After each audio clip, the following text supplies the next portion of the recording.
మంత్రి సీతక్క టీపీసీసీ కార్యదర్శి సత్తు మల్లేష్ తనకు రాజకీయ ఓనమాలు నేర్పించారని, తన ఓటమికి వారే కారకులని వస్తున్న ఆరోపణలు ఖండిస్తున్నానని ఆదిలాబాద్ పార్లమెంటు కాంగ్రెస్ పార్టీ నాయకురాలు ఆత్రం సుగుణ అన్నారు. ఉట్నూరు మండల కేంద్రంలోని తన నివాసంలో ఏర్పాటు చేసిన మీడియా సమావేశంలో ఆయన మాట్లాడారు. పార్లమెంట్ ఎన్నికల్లో కాంగ్రెస్ పార్టీ గెలిపే ధ్యేయంగా పనిచేసిన వాళ్ళను ఈ రకంగా బద్నాం చేయడం మంచిది కాదని అన్నారు. గతంలో ఎన్నడూ లేని విధంగా ఆదిలాబాద్ పార్లమెంటు పరిధిలో ఓట్లు వచ్చాయని తెలిపారు. ఆమె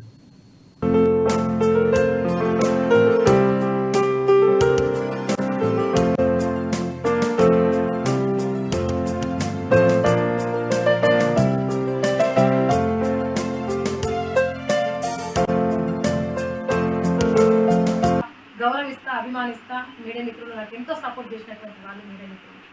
కాబట్టి మీ కొంత మీడియా మరి ఎందుకు అట్లా మాట్లాడుతున్నారో నాకు తెలియదు, కానీ దయచేసి ఇది ఆపుకుంటే బాగుంటుంది.